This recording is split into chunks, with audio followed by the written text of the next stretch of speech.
అందరికీ నమస్కారం. ఈరోజు మనం టైం మిషన్ ఎక్కినట్టు కొన్ని వేల సంవత్సరాలు వెనక్కి వెళ్ళబోతున్నాం. ప్రాచీన భారతదేశంలోకి. ఒక గొప్ప నాగరికతకు పునాది వేసిన ఆ వేదయుగం గురించిన ఎన్నో రహస్యాలను ఛేదిద్దాం.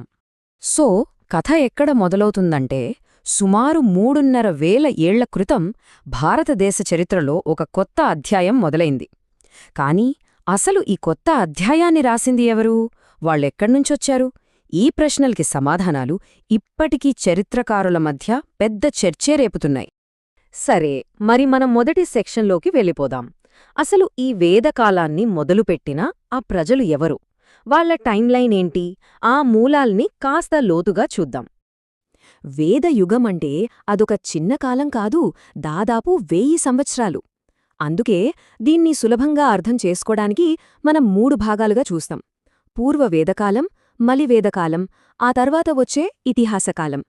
ఈ టైంలైన్ మన ప్రయాణానికి ఒక రోడ్ మ్యాప్ లాంటిదన్నమాట. ఇంతకీ ఈ ఆర్యులు ఎక్కడివాళ్లు? దీనిమీద రకరకాల థియరీలున్నాయి. చాలామంది ఫాలో అయ్యేది మ్యాక్స్ ముల్లర్ చెప్పిన సెంట్రల్ ఏసియా థియరీ. కానీ కాదు, వాళ్ళు టిబెట్ నుంచి వచ్చారని దయానంద సరస్వతి, లేదు ఏకంగా ఆర్క్టిక్ ప్రాంతం నుంచి వచ్చారని బాలగంగాధర తిలక్ లాంటి వాళ్లు కూడా చెప్పారు. అంటే వాళ్ల మూలాల గురించి ఇప్పటికీ పెద్ద చర్చే జరుగుతోందన్నమాట. ఈ మ్యాప్స్ చూస్తే మనకొక ఐడియా వస్తుంది. వాళ్ళు ఒక్కసారిగా దండయాత్రలా రాలేదు. కొన్ని గ్రూపులుగా, దశలవారీగా భారత ఉపఖండంలోకి వచ్చారు. ఇక్కడికొచ్చాక వాళ్లకు అప్పటికే ఇక్కడ నివసిస్తున్న దాసులు లేక దస్యులు అనే స్థానికులు తారసపడ్డారు. సరే, వాళ్ల మూలాల గురించి చూశాం కదా. ఇప్పుడు ఆ యుగానికే పేరునిచ్చిన వేదాల గురించి మాట్లాడుకుందాం.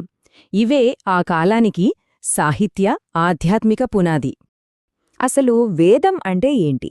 ఈ పదం సంస్కృతంలో వేద్ నుంచి వచ్చింది. దానర్థం జ్ఞానం. ఇంట్రెస్టింగ్ విషయం ఏంటంటే, ఈ పవిత్ర గ్రంథాలు మొదట్లో రాయబడలేదు. కేవలం గురువుల నుంచి శిష్యులకు, అలా నోటిమాటగా తరం నుంచి తరానికి అందాయి. అందుకే ఆ కాలం గురించి మనకు తెలిసిన ప్రతీ విషయానికి మూలం ఈ వేదాలే. మొత్తం వేద సాహిత్యానికి ఫౌండేషన్ లాంటివి 4 వేదాలు. అవే ఋగ్వేదం, సామవేదం, యజుర్వేదం మరియు అథర్వణవేదం. ఒక్కోదానికి ఒక్కో స్పెషాలిటీ ఉంది. అవేంటో చూద్దాం. చూడండి, ఋగ్వేదం అన్నిటికన్నా పాతదే. ఇందులో దేవతల్ని పొగుడుతూ రాసిన శ్లోకాలుంటాయి. సామవేదం, దీన్ని గానాల పుస్తకమనొచ్చు. యజ్ఞాలు చేసేటప్పుడు పాటలు పాడతారు కదా, అవన్నీ ఇందులో ఉంటాయి. ఇక యజుర్వేదమేమో యజ్ఞాలు, పూజలు ఎలా చేయాలి అనే రూల్ బుక్ లాంటిది. ఫైనల్గా అథర్వణవేదం. ఇందులో మంత్రతంత్రాలు, రోగాలు నయం చేయడానికి వాడే మంత్రాలు, ఇలాంటివన్నీ ఉంటాయి. ఈ వేద సాహిత్యాన్ని 2 రకాలుగా చూడొచ్చు. ఒకటి శృతి, ఇంకొకటి స్మృతి. శృతి అంటే దేవుడి నుంచి నేరుగా వినబడినది అని నమ్మకం. వేదాలు దీని కిందకొస్తాయి. స్మృతి అంటే మనుషులు గుర్తుపెట్టుకుని రాసింది. మన రామాయణం, మహాభారతం, పురాణాలు ఇవన్నీ స్మృతి కిందకొస్తాయన్నమాట. మరి నోటిమాటగా వచ్చిన ఈ జ్ఞానాన్ని ఎలా భద్రపరిచారు? సంస్కృతం ద్వారా. ఈ భాషలోనే ఈ అపారమైన జ్ఞానాన్ని గ్రంథస్థం చేశారు. దీనివల్లే వాళ్ల ఆలోచనలు, ఆచారాలు మనదాకా చేరాయి. ఓకే, మనం 3వ సెక్షన్కి వచ్చేశాం. వేదయుగం అంటే ఆ 1000 సంవత్సరాలు ఒకేలా లేదు. మొదట్లో ఉన్న సమాజానికి, తర్వాత వచ్చిన సమాజానికి చాలా తేడాలున్నాయి. పూర్వవేదకాలానికి, మలివేదకాలానికి మధ్య ఏం మార్పులొచ్చాయో ఇప్పుడు పోల్చి చూద్దాం. మొదట పాలిటిక్స్ని చూద్దాం. పూర్వవేదకాలంలో రాజననేవాడు ఆ తెగకి ఒక రక్షకుడు మాత్రమే, ఒక లీడర్లాగా. కాని మలివేదకాలానికొచ్చేసరికి సీన్ మారింది. రాజులు సుప్రీం పవర్ అయ్యారు.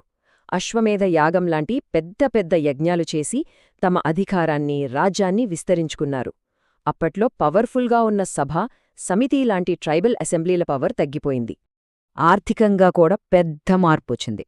పూర్వవేదకాలంలో పశువులే వాళ్ల ఆస్తి.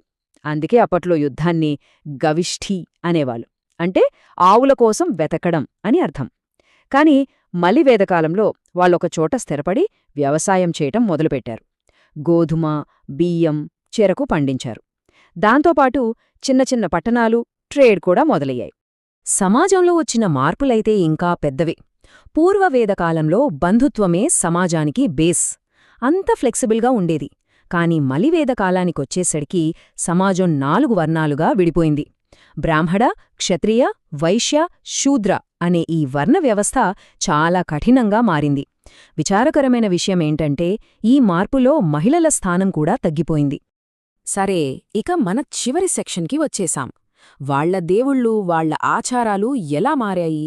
అసలు వేదయుగం మనకిచ్చిన వారసత్వమేంటి? ఈ శాశ్వత ప్రభావాన్ని ఇప్పుడు చూద్దాం. పూర్వవేదకాలంలో ప్రజలు ఎక్కువగా ప్రకృతి శక్తులనే పూజించేవాళ్లు. ఇంద్రుడు, అగ్ని, వరుణుడు వీళ్లే వాళ్ల మెయిన్ గాడ్స్.